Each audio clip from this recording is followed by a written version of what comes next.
November 3rd, 2019. This is Joe here again at Simple Life, part of our Global Poker Micro Stakes Grinding Challenge, ongoing, obviously. So some of the recent changes there, obviously, Global Poker has gotten rid of 4NL, which I'm really kind of upset about because 4NL was a type of, fit really well with my bankroll and kind of building it up and stuff like that. Of course, they got rid of it for unknown reasons. I'm just, obviously I'm the type of person that believes there's conspiracies with everything. And this whole thing is pretty nefarious to me. I just don't see why they would do that. Some people make the assumption that it has to do with rake because obviously the rake is a little bit as far as percentage wise and the amount that people really lose the rake at the at the lower stakes on micro stakes is a legitimate type of argument. But if people are losing so much to rake, why would Global Poker get rid of it? You know what I mean? That's my argument. Does Global Poker really care? Do they really care how much people make or lose? I think they would be more considered. They would be more concerned about not so much concerned, but they would want people to lose more to the rake. Do I believe Global Poker is rigged? That's kind of a question. That's kind of a testy question. I'm not sure. I want to believe that it's all on the up and up and stuff like that, but I can't help but see these horrendous bad beats, and I know bad beats do happen. They happen more often at the online, and they happen way more online for the micro stakes. I get that. That being said, I played on 888. I played on Bovada. I played on Global. Played on Carbon. Of course, I played on PokerStars, Full Tilt. I played on pretty much all of the poker sites that have ever existed. And the variance and the downturn on Global is just by far out. It makes everything else pale by comparison. So in this video, we're going to be doing a Turbo 6 Max. They have included this a 23-cent buy-in plus I think 3 cents or whatever it is. 6 Max Turbo, of course, that's 5-minute blind starting off with 50. We said we're starting here at under the gun. Well, not under the gun, on the button with pocket sixes. But we'll go ahead and complete that. No reason to raise it up at this point. A lot of people will say that you have to loosen up a lot with these turbos, and you do. You have to loosen up a lot. But we'll be discussing a little bit about the Turbo 6 Max strategy here. As far as I see it, it's going to be like an auto fold because this just smashes pretty much everyone's calling range right there. So my personal viewpoint is that you could either play super tight at the beginning or you could just open it up. I would say that you would probably want to see as many flops as you can early on in a tournament, whether it's 6 Max, whether it's full ring. I think that there's a lot of value to be had with trying to see a lot of flops because people will be seeing flops really early on in the tournament, trying to hit stuff, trying to build pots and stuff like that with, of course, a lot of people that want to chase stuff down. And you will see a lot of eliminations early. Even in the 6 Max sit and goes, you will see a lot of eliminations early. Of course, we see here this guy took it a little bit too far with the bad end of the straight draw and, of course, middle pair. 10-5 in middle late position. We're going to go ahead and let that go. So right now the dynamics already changed. We have a short stack, and you will see a lot of the times with the short stacks, they are more prone to just rip it in.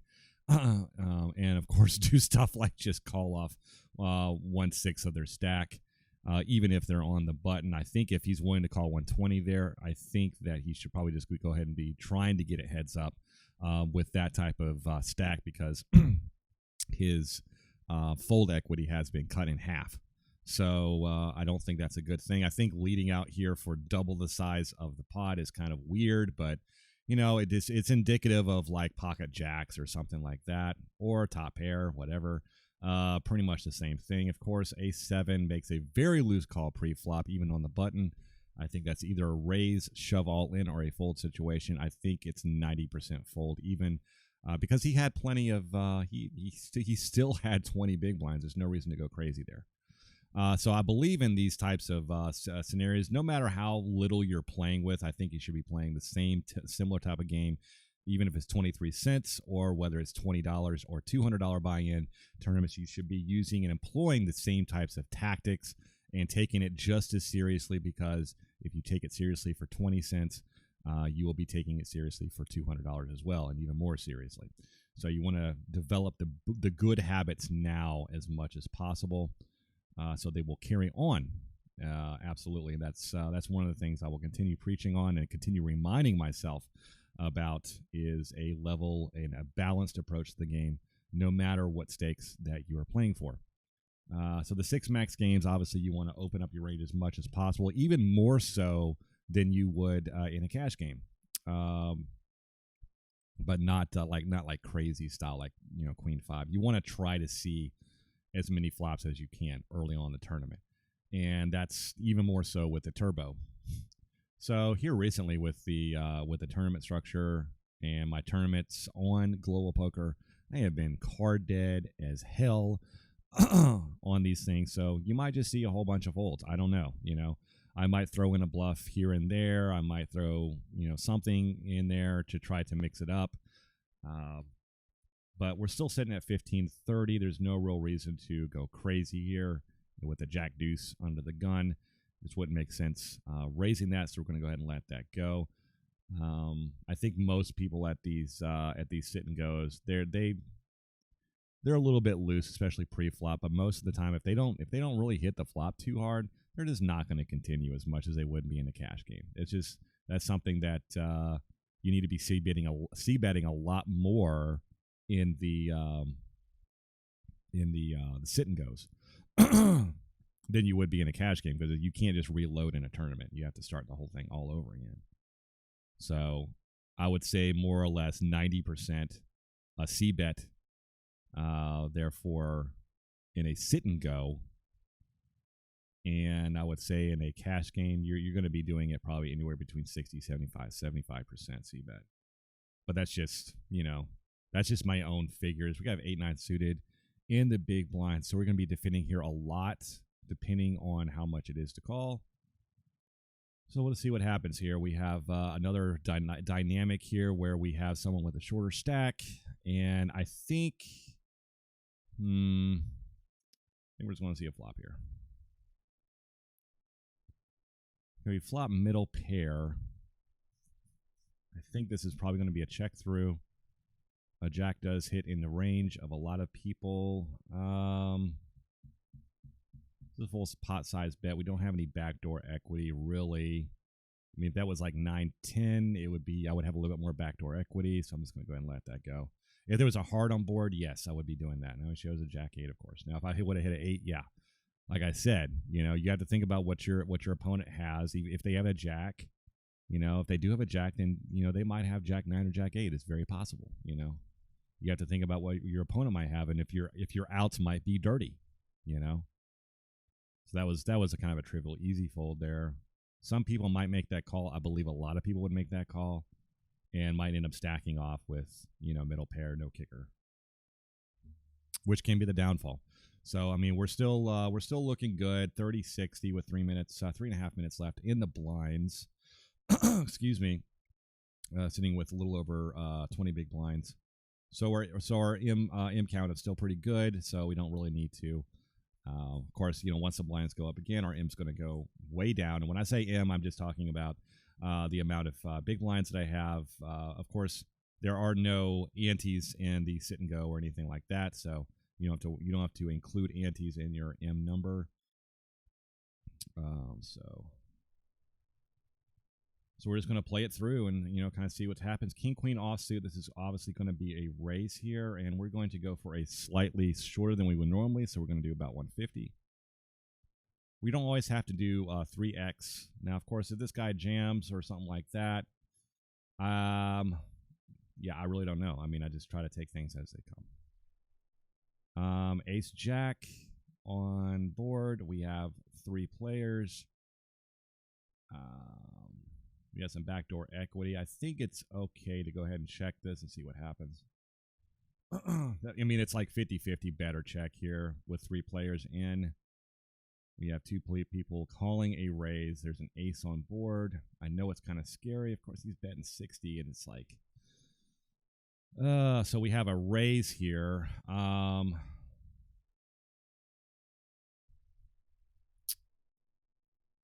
I'm just going to go safe route and just fold, because he might just go ahead and shove this.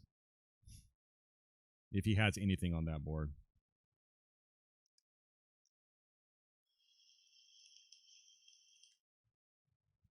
Now, when they min raise like that, I mean, that's just that all that's really telling me is that they either have a weak. Okay, they have that. All right. Yeah, that they completely smashed that flop. What I was going to say is that it's kind of polarized. They either smashed it, they have a weak ace, and they want to see where they're at. And that's pretty much it. They either have a weak ace or they completely smash the flop. That is usually never a bluff. That is usually never a bluff. So yeah, we're going to go ahead and raise this up to 190. And there was no king or queen on the last board. I probably should make this a little bit more, but that's okay. Similar board here. We're going to go ahead and just lead out. And that was a good result. I think checking there is a very, very bad. It really opens the door for, like a min bad, and then you just end up stuck, and then you have to raise, and then they're not going to believe you. And it's just in my opinion, when an ace flops like that, especially when you have some equity there, just go ahead and just lead out. If they call, if they raise you, it's an easy fold. You can still come back. You still have I would still have like 10 to 15 big blinds, so that's okay. Now we're back to our original starting stack, so we just have to kind of regroup and move forward.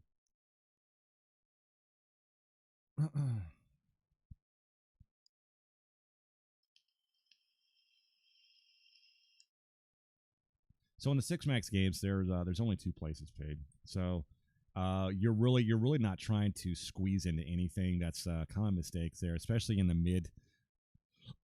Excuse me, coughing a lot today, but you're really trying to get to. You're not trying to eke your way into any kind of place. Your objective is to win, and only win. If you're playing a MTT multi-table tournament, then you can try to squeeze into certain places and play a little bit tighter.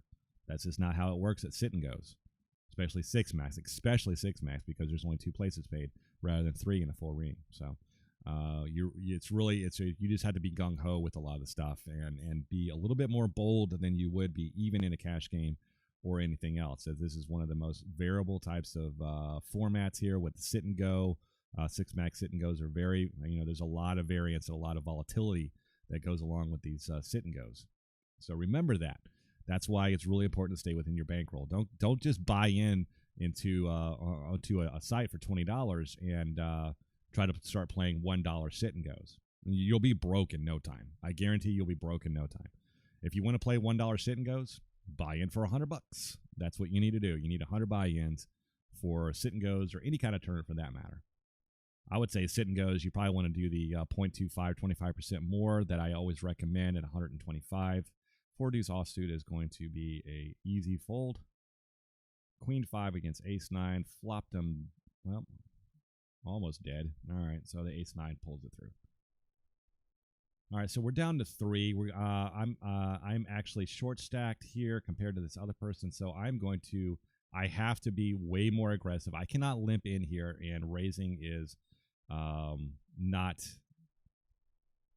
it's not good. So anytime I have a suited king or something like that, if they call, that's fine, whatever, but I have to start gambling at this point. I really do. I have to start gambling. I only have 15 big blinds. Blinds will be going up, and of course the blind's going to be hitting me every other hand or every 1/3 of the time, so 2/3 of the time. So do not have a choice on being picky about the hands I play. I have to play a lot more aggressively, and it has to be all in at this point. I think a lot of people make the mistake of doing min raises and stuff like that when they had 10 big blinds. It makes no sense. It makes no sense, and you will see a lot of people get mad when you go all in with 10 big blinds, and they just don't have a good understanding of the game. They see Phil Hellmuth min raise with 10 big blinds, and they're like, "Oh, okay, well that makes sense." That doesn't make any sense. It makes absolutely no sense. I will never agree with that. If you're down to 10 big blinds, you're in a push or fold situation. You cannot just limp into anything. You cannot limp. Now, the only other time to, now if you're in the big blind, and if you have a hand like pocket deuces or something like that, I would consider, that's a push. I would probably say, you know, ace 5 suited. Well, maybe like jack 10 or something like that. You might be able to just see a flop first before you make a decision. Very limited types of situations that you would want to be completing, even in the small blind or whatever there with, when you have like 10 big blinds. So we have a gut shot here. I think this is worth just putting a pot size bet out there and taking it. Well, that didn't happen, so that's fine. We're just going to go ahead and shut down here. That was an insta call. Not sure what that means here. Like he could very easily be floating with an ace. Of course, I do not have much equity here, so I'm just going to go ahead and let it go. People love floating with aces, and there's nothing wrong with that. Floating with aces, that's something that you have to do. We're just going to go ahead and let this go. We are very short stacked. We have about 10 big blinds, 11 big blinds now. Pocket 3 this is an auto all in. That just goes without saying. If they have a bigger pocket pair, the odds that they have a pocket pair here is pretty low. But we want to get it heads up, and we want to be able to build our stack back up. And that was very unfortunate. But I hit the 3, just have to fade a 4. All right, so we doubled up. We are back in good situation here. The dynamic is obviously changing, and that is what we are looking for. Three-handed here. I could reshove here, but I think we're just going to go ahead and take a flop here with the ace jack. Not a very good flop for us. Of course, they do an instant check back, which is kind of weird. So we're just going to go ahead and check. The queen is not a good board, good river card for me. All right, so it does work out. They were just kind of steaming a little bit with the ace-7. I don't blame them for raising. That's perfectly fine as well. So we're going to go ahead and just complete here with the king-jack. It probably should be a 3-bet, but, I mean, I really don't feel like getting it all in with king-jack. Okay, so that's going to be a fold.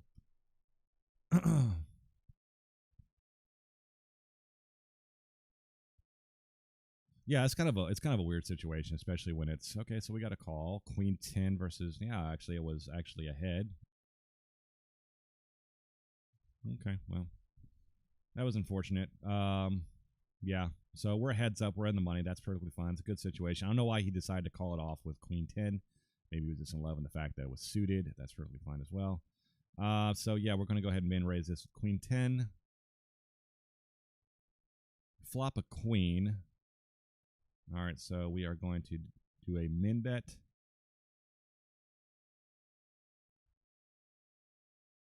And that doesn't work, so that's fine.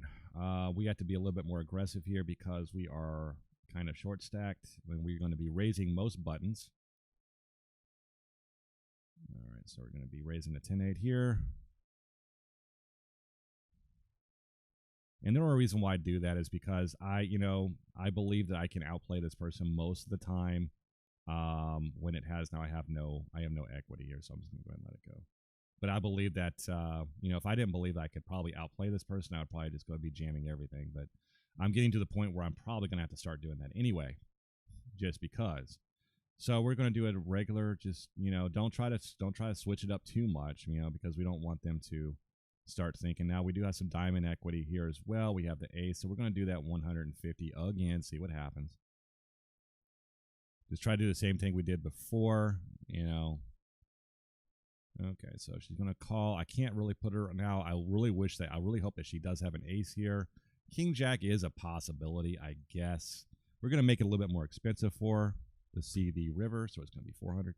I still have all right, so when she goes all in here, I can't. There's no way I can fold this hand. I do have a set of queens. I do have the backdoor diamonds just in case if she's already hit a flush. There's no way I can get away from this, so it's going to be a call. Okay, so she just had the rag ace, and that's fine, Not exactly sure why she decided to freak out there, but you see that a lot with the micro stakes. They're really scared that they're going to get outdrawn, but of course she was completely outdrawn there and drawing dead. So there's no reason to do that. She was either way ahead or way behind there. There was no reason to do that. That was either just a call or a fold. I mean, it doesn't really make much sense. I can't really put her on a flush, a king, or a jack. But like I said, I'm either way ahead or way behind in this situation.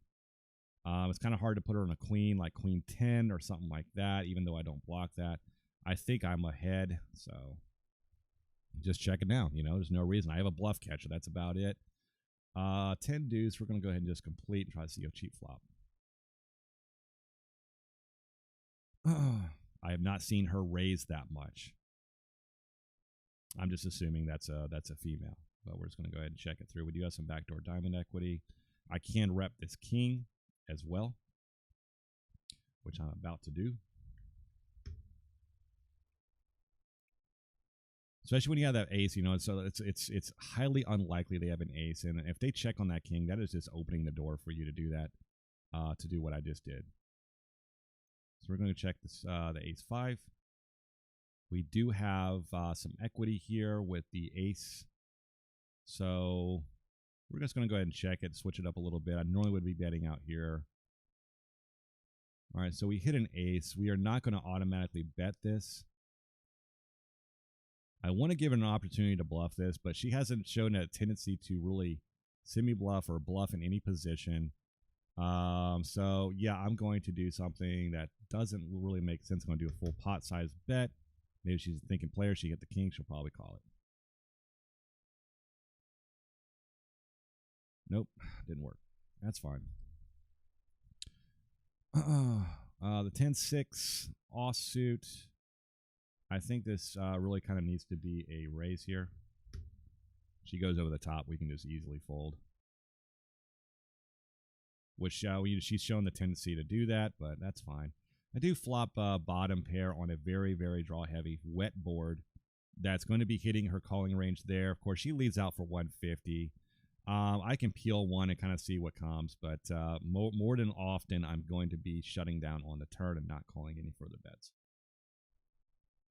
The reason why is this really smashes her. And you see what she did. She put this little bet out there as a teaser and stuff like that. Yeah, true. She could have a really weak king, but there's just not much I beat here, and I'm not falling for the typical games that a lot of these players want to do. It's kind of a weak game, you know, and it's really highly exploitable. I can fold there very exploitably against her, and that's just kind of what I do here.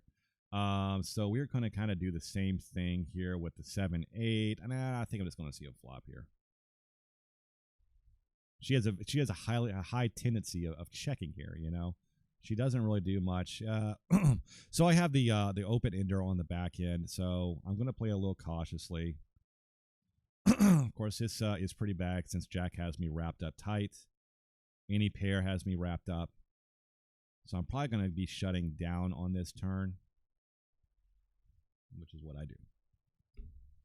All right, so 4-3 out of position, suited. She just lets it go. That's a good thing. All right, so we see that she's pretty tight here. We're just going to let this 3-6 go. We've been playing a lot of non-suited gappers here. Yeah, it's unfortunate. All right, 4-9. I think this we're going to be coming in for a raise here. I folded a couple hands, you know, and I try to do that to try to. So they have this idea. I know that Jack 10 is going to be hitting her range a lot here, but I think I have to bat out here most of the time. Now she does something weird, and I can just easily shut down. So Jack 4. Yeah, it's just a garbage hand. I mean, if she wants to limp in, which she usually does, that's fine. We'll take a flop. All right, that's an instant check. We have like some backdoor straight draws, but you know, yeah, we hit one of the backdoor straight draws. I think this is still a check. We just don't really have much showdown value. Yeah, I think this is going to be a check give up. I think she's sitting there with probably maybe a king, maybe. I mean, yeah, it's just kind of weird. Okay. That's what I was thinking. I was like, no, a king doesn't make much sense. All right, so we're going to go for a little bit larger, 550. not too large. All right, so this is a really excellent flop for our hand. This does not really hit a lot of her calling range. I cannot put her on 5 most of the time. So we're going to do a little bit of a teaser bet. We're going to get a little cute with it, $5.99. All right. Sometimes when you use little cute bets like that, people kind of get really irritated and they'll make really, really bad calls. I've seen it a lot, unfortunately. I mean, I guess fortunately. I guess that would be more fortunate. King 8. Looks like that was a limp on her end. An ace on the button. I mean, we can take advantage of that. And if she has something, that's fine. We do have a king. So don't ever be afraid to bet out on the ace. You know, when they limp in like that, you know, the you see how she played her ace 7 and her ace 5 and stuff like that. If she has any kind of ace, she's going to let you know. She is really going to let you know. That's how a lot of these player plays. You know, just like she limped in before. It's really kind of hard to put her on ace here. It really is. So I'm just going to make it a little bit less to kind of entice her into the pot. There's not really a lot of draws out there. You know, so you see what I mean? So, I mean, yeah, I did flop middle pair, but I would be doing that with pretty much anything. So, all right, so we got her at least a 2.5 advantage, 3 advantage, almost 3. So she does have a tendency of limping into pots and just checking stuff. Yeah, she's going to let me know when she's got something, so that's an easy fold. All right, we got ace 8. She's sitting there with about 10 big blinds. I think this is an easy all-in situation. I don't think that she's going to be limping in here much, and I do not want to see that. Ace 4, okay. Just have to hold up, fade a 4 or a 3, and we take it down, I believe, right? Yep, game's over. All right, so I really hope that you enjoyed this tutorial on how to play the sit and goes. One thing to keep in mind is, like I said, when you're beginning in a tournament, for sit and go 6 max, it doesn't matter how much the buy-in is. It does not matter. You want to be playing the same amount. No, you want to be playing the same way, no matter what. And when you actually start the tournament, you want to try to see as many flops as you can within reason. I'm not saying playing 100% of your hands, but instead of playing 20 to 25% of your hands as you would in a 6 max cash game, you want to be shooting for just a little bit more, about 30% of your hands, 30 to 35% of your hands. Now, if all of your hands are complete junk, I get it. If you are card dead, then you're going to have to start making your own luck. I mean, I'm sorry that sounds weird and it sounds counterintuitive to a tight aggressive type of style, but if you're just sitting there getting nothing but jack deuces, make that jack deuce work for you. You know, you have already consider this. If you've been doing nothing but folding, I guarantee you, most of the people at the table, there's only 6 people here. They have taken notice that you're super tight. Okay, so you need to take advantage of that. You don't need to keep folding until you get aces. Once you get aces and you raise, everyone's going to fold anyway. Okay, and I know that's frustrating. So if you already built a reputation of being a nit and all that stuff, once you raise, you're going to get a lot more. You're going to get a lot more. What's that word? You're going to get a lot more credit for a much tighter range there, and they're going to be over folding against you that much more, so you can exploit that. You're always going to be looking for things that you can exploit in this game. That's one of the key factors. So you're going to be paying attention to your opponents, and whatever their tendencies are, you want to be exploiting that and doing a reverse type of strategy against that type of thing that they're doing. Most of the people that are playing in these type of microstates, they're not playing a balanced game. So when you do find someone that's playing a balanced game, don't try to engage them unless you have you're going to be playing a much tighter range against them. Okay, and you're going to be trying to play these people in position even more. So until next time, I hope you enjoyed the video. Check back in for more videos in the future. This is Joe's Simple Life.